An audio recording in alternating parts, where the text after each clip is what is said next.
Hey, welcome to the Cam and Otis Show. All of us got our good buddy, our podcast mentor, the dude that I called to get the Cam and Otis Show off the ground, Pete A. Turner, podcast extraordinaire, returning guest, and a good friend of ours. Pete, how you doing today, brother? Man, I'm good. I'm feeling good. We moved a bunch of gravel yesterday, and though I have a broken old man veteran body, I have recovered well. I planned my recovery in advance. That's how old I am.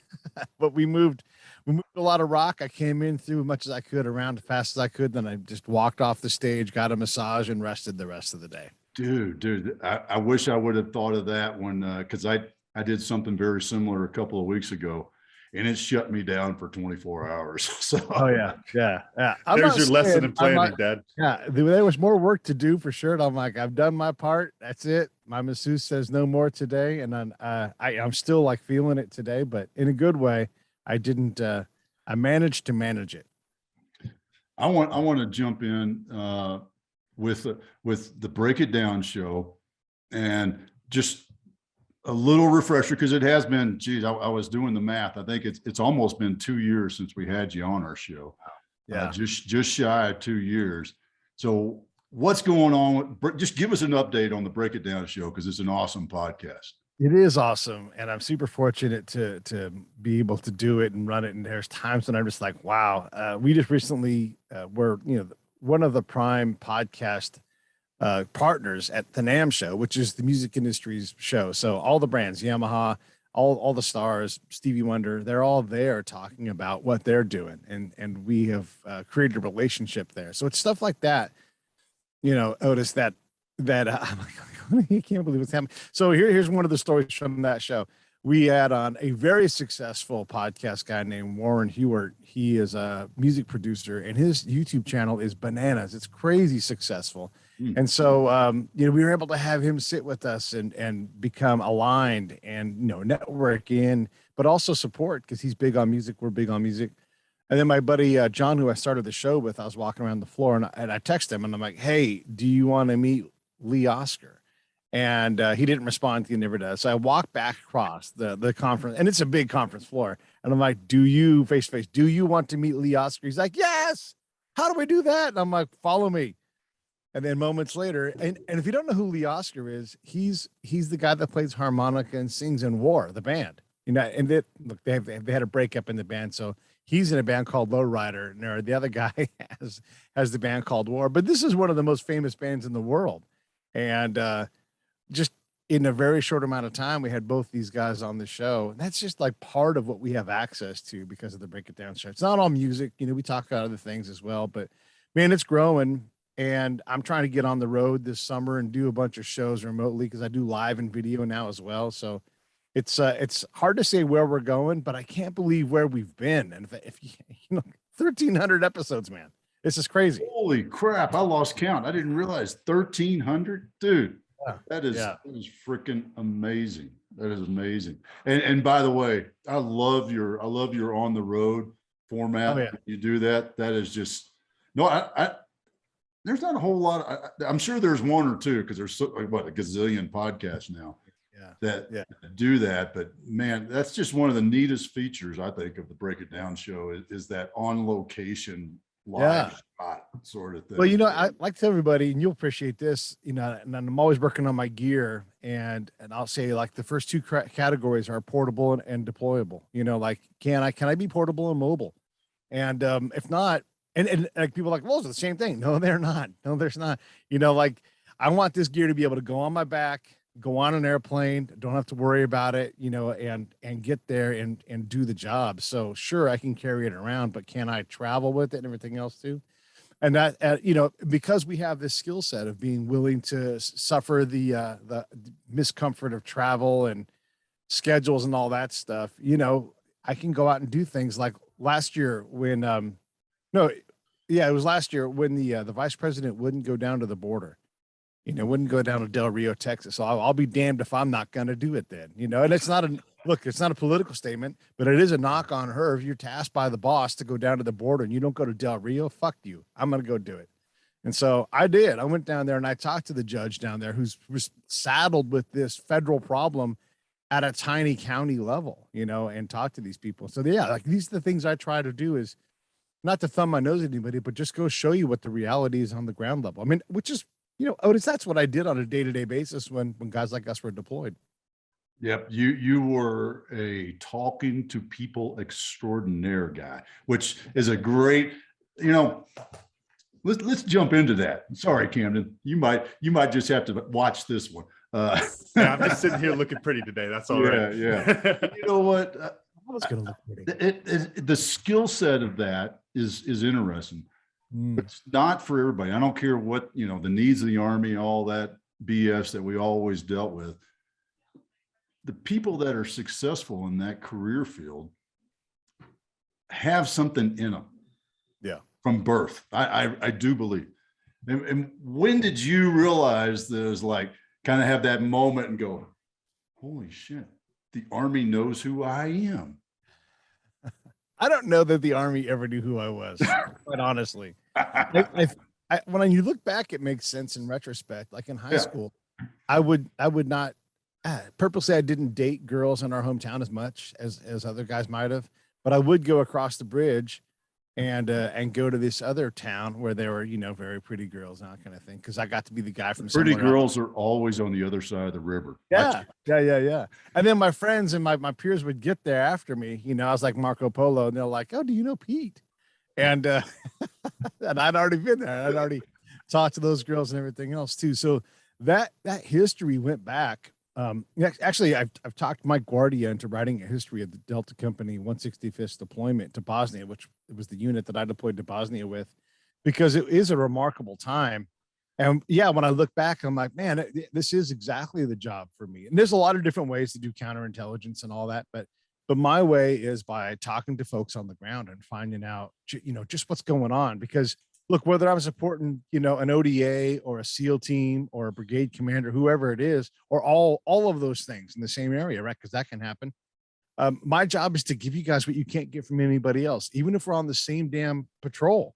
Hey, how come Pete got totally different information? Well, that's because I'm doing what I do. The Army doesn't get that. Most commanders don't have any idea what to do when a counterintelligence agent shows up. That's just the bottom line. Like they just don't know. And then I'm such a different cat when it comes to all that, because in our field, you might be a person that places or looks for bugs. You might be a person that just does surveillance or just does is more of a cop. Like we all have a badge in counterintelligence, but I mostly did, like you said, I just mostly did talking to people things where I could go and create relationships and then introduce those people to the boss or whoever it was going to be.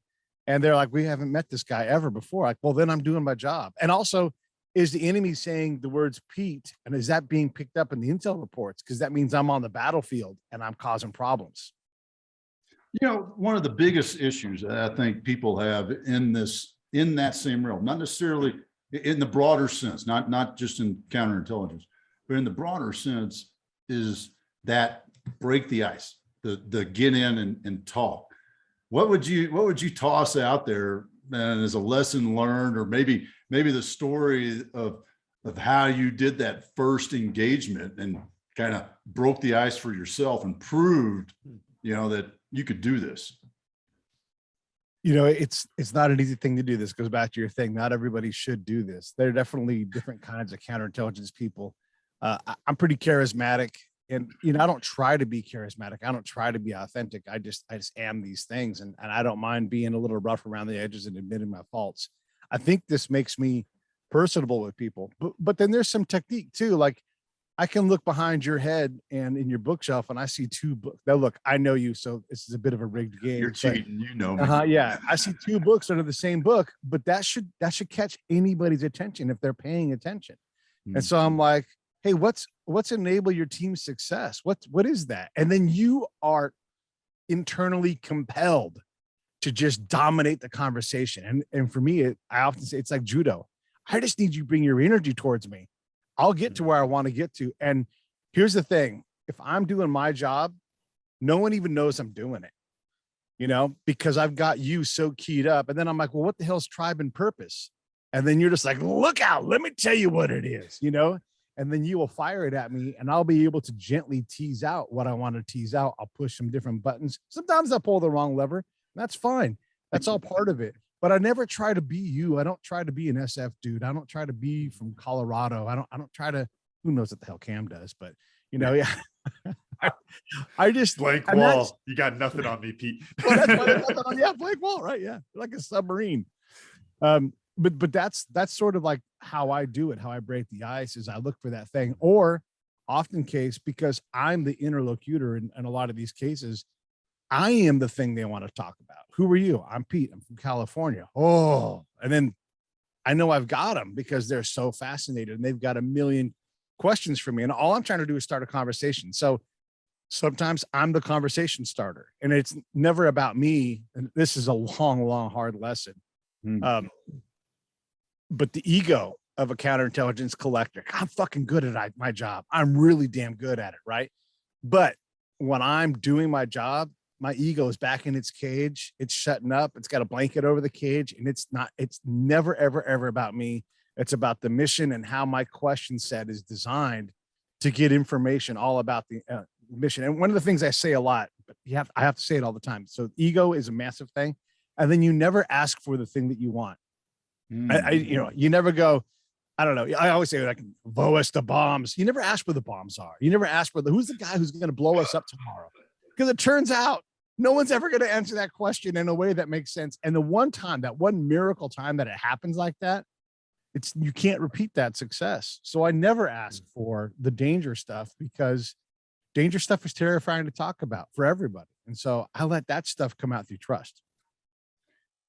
This reminds me a lot of a show I've been watching lately. I think I mentioned to you, Dad, but a show called Trafficked. Mariana Van Zweller, I think, is the journalist in it, but she dives in all of these different black markets and, illegal behaviors, and just dives super deep into it. And the fascinating thing on that is, how does she get these conversations with these, kingpin people that are smuggling drugs, from cocaine from Peru all the way to the US, and she's following it the whole way. And it's amazing to see that. And I can see the similarities there. But what I'm really curious about, Pete, is you talked about just starting the conversation and getting it through, but then you also talked about, you are the thing they want to talk about. You are the oddity there. So right. How do you frame that conversation in a way that either the oddity isn't a problem, or more so, because I guess kind of, sorry, I'm talking around it a little bit. What I mean is, you're the oddity and you're trying to get the information. So the guard should go up as soon as it's like, hey, guys from California, all right, red flag, guards up right there, as far as any sort of, important information. So how do you bridge that while still using your uniqueness to, get up talking in the first place? Does that make sense? Yeah, no, it makes total sense. And my job is to guide that person down the river, right? And I know where the snags are. I know how to get, look, it's hard to even get into a boat. You're like, do I step in the water? Do I jump? What do I do? Am I going to fall over? Like, it's one of the hardest things to do. Once you're on the boat and on the river, hey, all right, and this guy knows what he's doing, we'll be good. So that's really what you're talking about, is how do I get this person in the boat in the first place? Mm-hmm. And then once they're going, once I got them fired up, I just hands off the reins, right? Which takes trust on my part, because I don't want to direct the conversation. Here's one of the tells I hear when I'm out with military folks. If I hear the words, I don't care what the local governor wants to do, my commander wants to, and I'm like, bing, right there. That's perfect for me. I can take that and I can use that all day long. Because one, that guy is not doing the right thing. He's more worried about what his commander wants. What his commander wants is to win. And you don't know how to win in the battalion staff room or the brigade staff room or the corporate, the C-suite staff room. They are desperate for someone like me to come along and say, here's what reality is. You want to tweak this reality? Great. Tweak, don't like yank, because nothing likes that. And so that's what I'm trying to do, man, is I'm trying to figure out, how do you get this person in the boat? And if California throws up a barrier, then I'm something else. I'm never going to be disingenuous, but I'm going to be Pete. I want them to know that I'm me. I'm going to be honest about my family. I don't fear their ability to reach out and touch me more than I fear the failure of not being able to touch them. That's for me, that goes to that authenticity thing. In my field, and a lot of other people, you can lie, you can say you're something else, you can present a different rank. And I don't want any of that in my way. I'm just going to bear it, let them know that I'm me. and start building trust. And building trust and building rapport are not just things that you say. There's an actual craft to this. Just like and I always use this example because it's a great example. If Cam, if you and I were to sit down and we were going to work on, shooting a rifle and accurately hitting a heart-sized target at 300 meters, well, there's things that we can do, right? There's drills, there's practices. Well, the same thing has to be true for rapport. And you don't just jump in and like, oh, I can establish rapport with anybody. I can't. I try, but sometimes you just don't jive with somebody. But it doesn't mean you can't not go back. You work on it. So you find these certain tests and these certain techniques to make it work. So if California is terrifying to them, then I've also lived in Kansas. I'm interested in what movie they have to see. My job is to get them talking. And if that means I'm talking a lot at first, that's great. If I'm smiling and waving and having a great time, it's because I am, and these things make me an interesting, likable person, which is, and I'm not afraid to be exposed in that way. So there's a difference. There's a lot of guys that I've met along the way as agents, and they're good in their own right. But like, I used to train agents on source operations, right? And this is not an easy thing to do because you don't get much practice. And most of the practice is role playing, where you're both just kind of making up this thing in your head. So I learned how to like get in front of an agent where I like made them chase me as a source, right?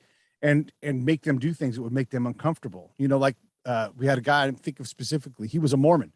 And I'm like, you got to prepare yourself, man. If you get offered a drink, your answer is yes. It doesn't matter what your religion is. This is working time. This isn't pious time. And he's like, I don't think I can do that. And I'm like, then you need to think about working in another aspect of this field, because when people are like, oh, look, all the Iraqis are so religious, and these guys are telling me day after day, we're not that religious.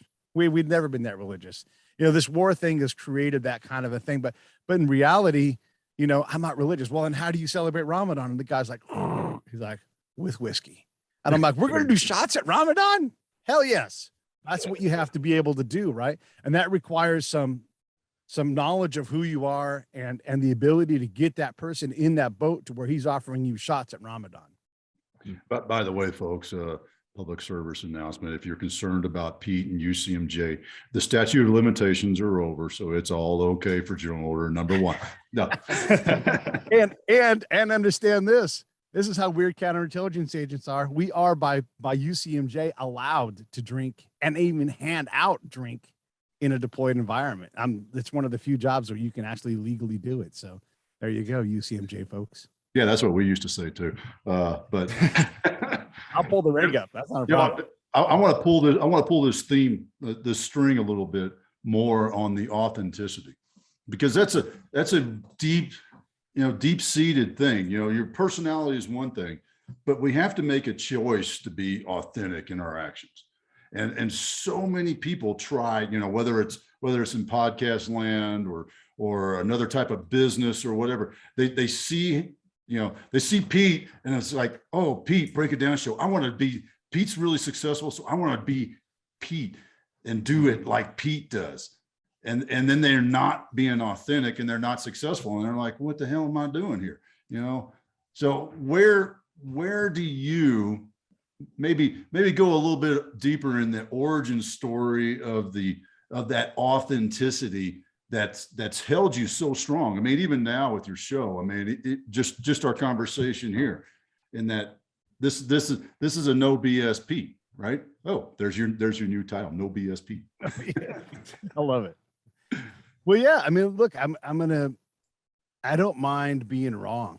And what I've learned as an adult, as a seasoned adult who's been around, done a lot of things, I've made way more mistakes than I can possibly even realize. My perceptions are often wrong. And even if they're not wrong, there's another viable angle on that perception that I haven't considered. And my job is to be able to put myself into Otis's or Cam's shoes and understand.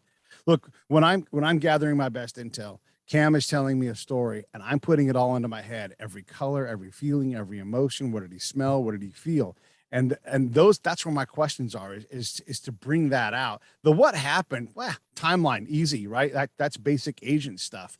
But if I can understand why they were even in that moment, when I was in Afghanistan working with the governor, right, trying to figure out like what are we trying to do? How are we trying to get there? And he's like, Pete, my number one priority is getting females educated. Okay, great. Well, that's on theme for us.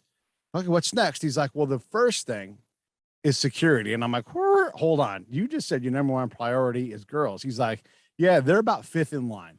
So he's like, so first comes 3 different kinds of security. Boys have to be educated, and then girls. It cannot go in any other order. I'm desperate to get these girls educated, but this is the path. And so I have to relay that concept to a lot of different people with a lot of different knowledge, a lot of different levels, right? Like that female lady who's in charge of female empowerment in Afghanistan is going to read my report. It's got to make sense to her. It's got to make sense to that commander. It's got to make sense to, you know, all these different people. And so I've got to pull everything out of Cam that I can so that I can better explain this weird ass concept, because it's cross-cultural, it's cross-religion, it's cross-language, it's cross-purposes. All these things make what I do extraordinarily challenging. And then, and Otis, you know this, and then you get a report and you write it, and then someone takes one line out of it and inserts it into their analysis. And you're like, you misconstrued what I said. And as try as I might, I can't make it any clearer because you don't know who you're writing for. You know, that reminds me of something I was hearing the other day about one of the biggest problems with a lot of different research papers and things is that we talk about the hypothesis and the conclusion and like the possible effects rather than the data. And it's like when you break down the data, and I don't remember what the example was that this is coming from, but it was if you break down the data and you lay this out in front of people, almost everybody's going to have roughly the same answer, or at least be in the same ballpark of understanding. But when you take that hypothesis and just run with it, you set people up in a completely different area. So I think that's a really interesting thing about being able to control that data so that people can actually understand the full scope of it rather than just looking at the one part that they want to latch onto to tell their own story. Yeah, you know, another part of what I have to do is because I'm such an odd duck in my job and then my approach to it is I have to go to the commander and explain to them how to use me, right? Because when you're on the ground, you get granular focus because that's my job. I'm zooming in on stuff that you don't have any idea about. But sometimes, look, I need a couple clicks of windage to get me back on target. And a good commander's like, hey, Pete. And I also don't forget, I'm a vertical communication channel too, right? And so, hey, I'm having trouble getting the regional command to understand what I'm talking about. Can you go to this conference and make sure you talk to so-and-so? And now I'm getting a legitimate tasking from my commander to go up 3 levels above where he's at, you know, and then insert some messages and meet some certain people. And he'll you know, these are the things that I can do internally because and this is the crazy thing that people understand. Bombs and all that stuff's important, but the biggest problem on our battlefields in modern times is us. We are the main problem. We were fighting a counterinsurgency. However, we toppled a legitimate government and tried to insert a new one, which is literally the definition of an insurgency, right? So as we're fighting this insurgency, we are the insurgents. When people talk about corruption, we are the corruption. We're the corruptor. And if you don't accept that, then you're not dealing in reality. And if you're not going to deal in, you can't solve this problem. These are exceptionally hard problems to solve. Not all of them are solvable. And so getting us to chill out and do less better was a vital thing that I brought to all of my commands. And so it's not just vertical and horizontal, it's more nodal and matrixy that I've got to figure out what matrix bubble to be in so I can test the system and see. Like when we started leaving Afghanistan, it was not a surprise to me that it instantly fell because there was no trust mountaintop to mountaintop, division to division, unit to unit. There was none, not even internally. And so if you're going to tell me like, yeah, but everybody's reporting that everything's going great, perfect. Then I know it's not going to work because that's all bullshit. You can't tell me you can reliably, and this is a simple test, Cam, right? Okay. So an Afghan unit gets into a firefight. So they need to be provisioned with more rounds. First off, I know these guys are barely eating anything and buying their own food because they're not being given the money they need to actually live. So there's one problem with provisioning.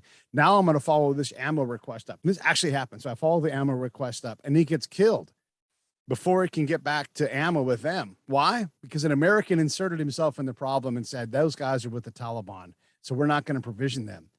And I'm like, how do you know? And he's like, I've read the reports, but all the reports are all steeped in danger and threat. Of course look, Mullah Omar lived 2 miles from the camps that we were all living on. 2 miles. Here's the #1 guy. He's from this area. He died in this area. We couldn't find him because these people are this area.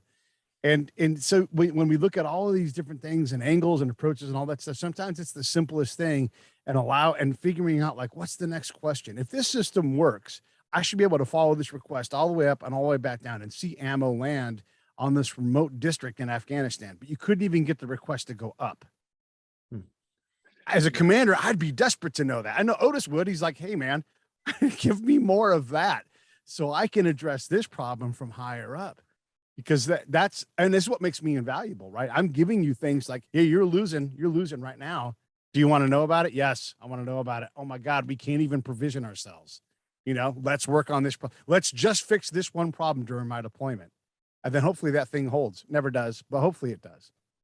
Yeah, well, I'm not going to get up all the way up on my soapbox about that, but wait till you hear my question, then you will. Yeah. Having done a few of these things and watched it from multiple levels, from the tactical to the strategic level in various places around the world, the biggest issue is we are so proud of our system that we want everybody to be like us. We want Afghanistan to be a little America. We want Iraq to be a little America, Haiti, Bosnia, you name it, Panama. We want them all to be little Americas. And we try to instill our culture and our values on these other people without the realization and acceptance. And I saw this mainly in the conventional forces, a little bit in the special ops world also. So they're not free and clear. But in this, hey, we do it this way: one man, one vote, democracy. You should have a constitution, a president, governor, all these sort of things. You should do it exactly like we do it, because look how great and wonderful we are. And I saw it fail so many times, and it will continue to fail, and because we will continue to do that on the larger sense, because we as an American population, that's how we look out at the rest of the world. We measure everybody not for who they are, but for who we are and how close they are to us. Democracy only works in an educated society. Some societies require a dictator in order to be successful. As long as that dictator is the guy or the gal, I don't care whether it's male or female, that is going to drive that country, that culture, to the education so that then they can have self-rule. But we can't just take the dictator out, whether we kill him or whatever, like what happened with Iraq, very much more well known, and then expect them to all of a sudden have a democracy because they understand what one man, one vote means. So yeah, I'm going to step back down because I want to. I want to. You're going back up. One, just Cam? wait. Go ahead. Before I Give him shift. some stairs in that box, Cam. Go ahead. So one of the things I think you touched on that's really interesting is talking about, implementing systems. And one of the things that I found fascinating diving in, in more my field of things in the economics and psychology and different stuff, is how skewed even those sciences are by the fact that almost every study, it's like 99% of studies in economics are in the US. And so it's like you get all of these biases that are just so baked into the sciences that even though it's like, this is scientifically the right answer, this is scientifically the best way to build a society, it won't actually work like that because you're measuring it off of Americans, not Iraqis, or, insert example there. And then, so I think from a system standpoint, as far as, building up new systems, that's one aspect of it. But I think then the other side is trying to replicate our past systems. And I mean this more in the sense of, fighting the previous war, not the current war, I think is the way you would put it, to where this is how we did, sorry, the example that's on my mind is talking with the inflation right now, using a lot of economic policies that should have been used in 2008 that aren't really the right economic policies now. And it's because they're fighting the wrong war and it's exacerbating the issue.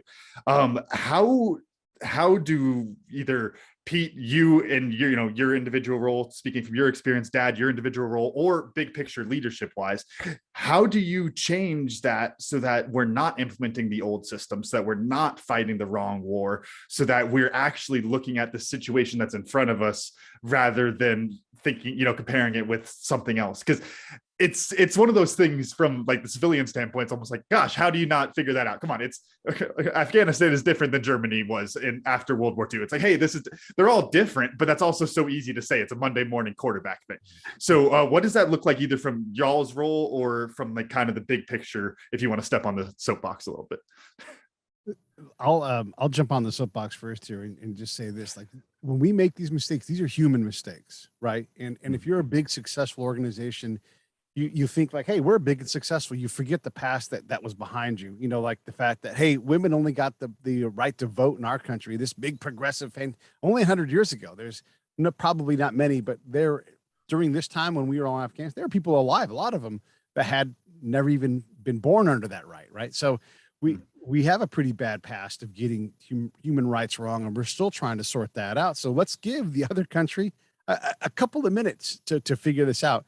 Another thing is we have to understand. So I have a saying, and this is the thing I always say. I have a saying, but I developed this through a lot of experience. You cannot presume to improve the condition of something you refuse to understand the condition of. So you can't assume to walk in and improve whatever it is, rule of law, women's rights, farming, if you refuse to understand the condition of the farmer, the farming, the thing, right? So I use a lot of examples for this because we do this all the time. And the thing is that these are universal, right? So corporations do this too.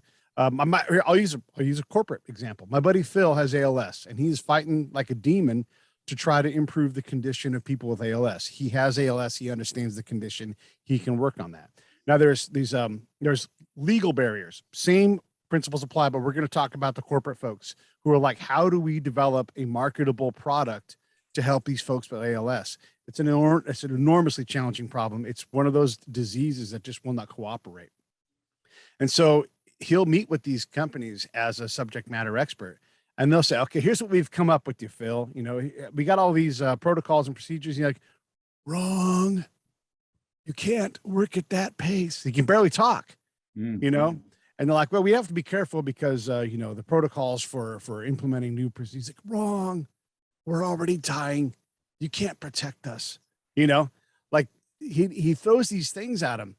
They mean well. You're talking the biggest, you can name any major pharmaceutical company you want, and they're all trying to solve this ALS problem, right? But the people die at a rate that's faster than the system can handle. And so you can't have a longitudinal study. You know, it's every time someone gets ALS, it's a different reason. It's almost like its own unique disease. And so one of the problems with ALS is that when you get it, you find out through a process of elimination, not a direct diagnosis, right? So you've peeled away everything else. The only thing left on that hill is ALS. Well, it took you 18 months to get to the top of that hill. If you might be in the zone, like I saw my buddy Phil before he had his diagnosis, and he had these, his triceps were fluttering all the time. And I'm like, that could be ALS. And he's like, we don't think so. If right then he had started taking the pre-protocol, and we're not talking about anything crazy, but you have to have doctor's permission to do it. You could start to retard the advancement. You're still going to have ALS. You're still going to die from it and everything else, but you can prolong your activity if you can take this thing. This all sounds and makes sense, right? Not allowed federally. Not corporations certainly don't want to get sued for doing this. And so there's all these problems that we're trying to solve. It's the same thing in the military. It's the same thing in the corporate world. So the answer, and it's not an easy answer, is you need and General Mattis has said this, you need mavericks. Everybody thinks they're a maverick. Everybody thinks that person is like, I'm the contrarian. Yeah, well, you know what? So's everybody in this stupid room. You have to figure out who your mavericks are for your system. And one of the reasons why I was able to be successful is I learned how to speak commander at a high level. So I could go into Otis's office and say, hey, Otis, I've been around the block a couple of times. Here's my bona fides. Here's what's going to happen. You're going to put me under a captain. I'm going to go out on patrols. And in 3 weeks, you're going to see what I do. In 3 months, you're going to get it. And you'll be like, holy shit, we couldn't have done this without you, Pete. You're our number one force multiplier. You don't have to say that because we're already having the conversation now. I already know what's going to happen. All of your peers are behind me telling me to tell you this. All you have to do is let me do my work. You're going to look at me in 3 months. I'm going to look at you. I'm going to be like, I already know. That's fine. And you're going to say, sit down on the couch whenever you want, have open access. Doesn't matter if it's his general officer, colonel officer level, whatever. They're all going to give me open access because I know the future. So I'm a proven maverick. So I don't just come in and just like That's not how you do it. I'm like, I'm going to go in the field and we're going to look at what you're doing. And so those kind of people are rare. And again, ego is a big problem, because if you can do that, boy, I'm cocky as hell about it. But if you were a commander, I would approach it differently, and I'd still be audacious, right? Because that's what commanders all love. They all read their Napoleon, but and I tell them, you guys have all read Napoleon, so I need to be audacious, audacious, audacious. So here's what I'm going to tell you, all right? And I'm going to predict the future. So that works, but that's me speaking their language to them. And I'll answer it a little bit different way. Because I think what happens, because we do this in business too, just like you said, Pete, is when we're looking at the future is unknown, and what's unknown is fearful. So what do we do to handle things in the future that are unknown? We revert back to what we've done and been successful at, and what we know how to do. So rather than trying something new to leap into the future into something new, we take something we're comfortable with, a process, a procedure, a system, and we apply it to the future. And that's why, you know, to use that phrase of why we're always fighting the last war, because look how we did Desert Storm 1. Look how we did Vietnam, even though it wasn't successful, but look how we did that. And then we apply that to the future and say, that's the way we should do it, because we did it back here. That's how we know how to do it. So instead of increasing the risk as humans, as business leaders, and doubling the risk, because future is unknown, so that's a risk. And then my procedure, if my procedure is unknown, well, let's try this, you know, hey, y'all, hold my beer and watch this, right? I mean, that's quite literally the only other way of doing it, because I've never done it before. So that's a double risk, which is inherently fearful for us as humans, right? Caveman brain, survival brain says, yeah, let's take that same route that we always take to go hunt the deer, even though, you know, I know the deer aren't there because they haven't been there in the last 5 days. But if I go the other way, I don't know that route, so I'm afraid of it. You know, what if the saber-toothed tiger is there? The infamous, my favorite metaphor of the saber-toothed tiger hiding behind the rock. What if he's around that way? Because every time I've gone this way, it's been safe. That's what we're talking about. Is we take the box from yesterday and we apply it to tomorrow, and that box doesn't fit anymore. So how do you do that? You know, Pete mentioned a couple of things on that. Finding that maverick. Who is that person that you're willing to just toss it onto and say, all right, yeah, that's a different way than we did it before. So why don't we do it, try it that way? And that's how you have to do it. Yeah, I want to shift gears a little bit. I just, before we move on from it, I just wanted to add on that I think, you know, from the business side of things, we tend to go to military leaders for a lot of leadership, and there's so much to learn that direction. This seems to me like one of those areas where you could learn a lot the other direction as well. Because as belittling as it may sound, like, I'm sitting here thinking of, you know, my experiences with teams, and it's like, you know, just doing the you know, a pre-mortem exercise of what's going to go wrong, so that people actually point out those errors instead of staying on the positive bias there. And like those little things that are, you know, such little tweaks and, like, you know, thought exercises that you do inside a boardroom that seem like they could have a very big impact there. So that's my little soapbox. It just seems like that learning from different leadership can go definitely both directions on that. I got to add in one thing just to mention this too. You think of it, all these military leaders that are making money as consultants. Show me one of them that won a war. Ouch. Yeah, right on the fucking heart, right? Ouch. And that's the reality, is you're going to go pick guys who are losers. And I could go out and help any one of those commanders be better, right? They don't hire me, you know, because I'm Pete Bad News. I'm like, hey, here's where your sucking chest wound is. Do you want to fix that or no? And it's not just like we have these 21-year wars. We have total amnesia about what happened 3 I don't know. Otis, you tell me for a team, how many teams back are you guys intelligent on what happened in your area? Because you know for a battalion, brigade, division, it's not even 18 months. And it's total amnesia as to what has happened in the past. Right now, if we had a deployment in Afghanistan, whatever unit was there and resident, they wouldn't be able to tell you how many schools were in that valley. They would ask me to find out. And then I would say, why don't you ask your partner? Because that's their job. This is their government. Why don't you go ask the Ministry of Education? But that's so again, we're hiring people to teach us how to not be fucked up. And guess what? Their shit didn't work. So, well, I did want to shift into a little bit of the podcasting world, because, your show has been great. It continues to grow. One of the things that I'm always interested in is the scaling factor, and how, over the years, give us one or two of those, oh shit, I wish I would have done it this way, sort of things that you've learned with the Break It Down show. Because tell me again, how many years? 4 years, 3, 5? It's like 10. 10. Oh my God. Well, look, we were doing a radio show before that, but it was like the proto version of the podcast. We started in 14. So it's been 8 years of podcasting and 10 plus years of creation.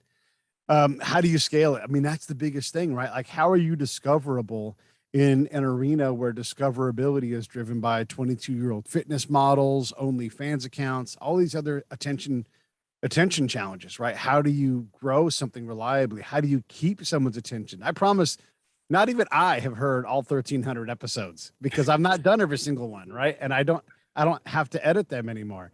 And so how do you scale something in that environment? Gosh, it's hard. It changes all the time. And it's not guests. It's not any one thing, it's not, look, advertising is a great way. People are, for whatever reason, against advertising. If you advertise and people can have awareness of you, you're defeating the discovery dragon a little bit. But I think that's the biggest thing to scale anything in these modern times, entertainment related, is to have more people aware that you exist and willing to support your cause. The greatest thing about this modern era is that you can go directly to the people that care about you, that whether they're fans or family or friends, and you can say, can you help me out with $25 or whatever it is? And if you can find 1,000 people to do that, well, you've got a nice little start on being able to go to the next level scale wise, because you have money to negotiate with, to evolve with the market, because the market changes, I don't know, every 6 months, and then across how many platforms as they constantly all iterate, trying to all compete for the same thing. YouTube is competing for eyeballs. Rumble is trying to steal it from them. All of these different, and that's just two, right? You can go across the whole thing. Truth Social, what are they doing? They're competing for eyeballs, earballs. All of these companies, ABC, what are they trying to do? And so they're all trying to make something and make a change that allows them to scale, to stay relevant. How many of these streaming services have already failed? How many multi-million-dollar contracts for people who are going to bring fantastic content have already failed? So this is not a celebrity problem. It's not a money problem. It's a problem of just everybody competing for the same thing. And the market, it gets really hard to dig those nuggets out. And so when you find those special people, you better treat them like the special people that they are, and just know that, look, you might catch lightning in a bottle, but then lightning can leave that bottle because it doesn't want to stay in there. And now you're like, how do I do that again? And some people can repeat it. Most of them get into the shovel selling business instead of the mining business, though, because they realize mining is hard. Yeah. And if you sell something that helps a miner, well, then you'll have a stable platform to do it. So scaling is often adjacent, or either horizontally or vertically aligned from your source product. Yeah, I think the really interesting thing they're talking about, competing, compete what you're competing with, and what you're competing for. I think it's so interesting how you tie it into all the different platforms, different things, because those battles, if you would, are all going on while you're battling for more views on your podcast or listens on your podcast. All of those things are happening simultaneously. And if you want to solve what's going on in your podcast and you're not looking at the rest of the entertainment world, then I think you're missing a big piece of the problem. I heard this very, very funny, very true bit the other day, basically about how it's like we have this habit of even people my age, especially going up older to y'all, of saying mainstream media even though, insert CNN, Fox News, ABC, the views they're getting relative to the biggest podcasts, and to take a Joe Rogan for an instance, as the biggest, of the gap there and how big that is. And it's like, if you're thinking about that, you're thinking about the wrong problem set now. Kind of like we're talking about fighting the wrong war. If you're not realizing how much that environment is changing, then you're going to wind up solving the wrong problems over and over again. And realizing what scale you're already at. My podcast is enormously successful. I make some money at it. I've been around for a long time. I'm in the top 1%. Holy cow. And so you can try to scale, but there's a diminishing returns point, and maybe I'm there. Maybe my show is as big as it'll ever be. And I need to now do the show, but again, pivot laterally or vertically so that I can find that next thing. Maybe I'm a professional host as well. Maybe I'm going to go back on the speaking tour thing and do that. But you have to scale. It's really tough to define that, especially if you're trying to have a hit. It's hard to have a hit, and you may already have a hit, not be, it used to be that a band could be a regional success. And so like you had whatever, the Colorado Springs Valley area, and you could go out and make a living playing guitar there. You maybe dabble in Denver, but that's it. That's the end of your world. And you don't have the ability to get outside of that. That still exists, but it's in digital form now. Yeah. Amazing. Yeah, man. Geez, Pete, this has been awesome. Some of the lessons learned that I grabbed are just, but you know what? I'm going to go back to something you said very early on that is just funny, that something that is, let me see, is deployable is not necessarily portable. Yeah. And there's a lot of truth to that. I'm flashing back to many pieces of kit that it's like, really? Do I need this Gurkha knife? No. Yeah. It's heavy. It's not that functional. Yeah. But I carried that Gurkha knife because it looked cool. So I gave I'll take that 2-pound knife just because of what it looked like. I'm reading Jim DeFelice's book about the ODA 595 that went. Is that what it was? 595 that went into Afghanistan. I think I can't remember which one it is, or maybe it's not 595. Yeah. The one that went to Afghanistan, rode the horses and all that stuff. There was stuff that we had to leave behind that we would need, that we couldn't carry it all. Sure, all individually very portable, sort of rockets and everything else, but can't bring all of it. And so what do you really need? For sure, that portability, mobility problem. Woo. Oh yeah. Camden, how about you? What'd you learn? Pete, you said this. I love it. I think it speaks a lot in business and other aspects of life, but figuring out your maverick in your system. Don't just be looking for the maverick that, is out there trying to be a contrarian, because that might not fit in your system. It made me think of what I would call like a maverick traditionalist, who's got the person who's like fighting back, but it's like, also, I just want to do it the old way. It's like, okay, you're not really a maverick then. You're just, holding on to the way you used to do things. So recognizing your system and then looking for the maverick that's built for that system, rather than trying to make someone else's work in your system. Nice. Awesome. How about you, Pete? What'd you learn? Well, just talking through the whole thing about, and what Cam was talking about, the fact that ABC doesn't get the same kind of ratings that Joe Rogan commands more eyeballs than ABC does. Right. Mm-hmm. And just more perspective for me. Like, you have to keep that in mind. You're probably not going to be Joe Rogan. There's only one Johnny Carson. He had the job for 30 years, and so don't aspire to be something that's not available. You can aspire to be the best version of who you are. And again, that goes back to that authenticity. Who do I need to be? How much money do I need? But also, how do I really balance work-life balance? How many people fail on the life side of the work-life balance scale? Like, too much life. And they're mad about it. Like it's an interesting thing. So yeah, keeping in perspective that ABC is struggling for eyeballs. Jason Bateman is stealing attention from all those companies with his fantastic podcast. So that's what I learned. Awesome, man. And I'll throw one thing at you.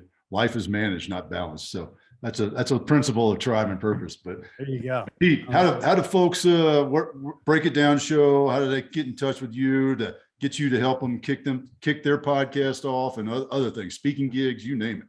Yeah, at Pete A. Turner on all social media that I check, which is less and less these days. Best way to get a hold of me is pete@breakitdownshow.com. And I do a pretty good job of getting back to everybody. But yeah, I'm available to host things. I can definitely tune up or advise you on a podcast.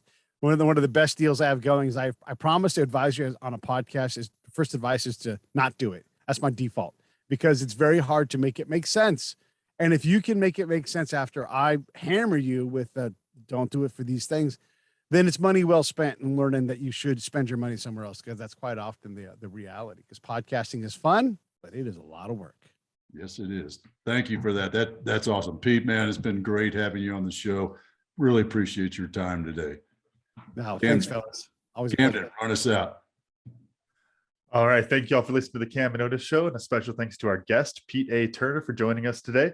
And of course, our sponsor, Tribe and Purpose. Find your tribe, find your purpose. Get started for free today at findyourpurpose.coach. Make sure to follow the Cam and Otis Show on Instagram and Facebook, and please rate, review, and subscribe on Apple Podcasts, Spotify, wherever you're listening. Videos of the podcast are on our YouTube page, and you can always get a full archive of episodes at thecamandotisshow.buzzsprout.com. Thanks again. We'll see y'all next time.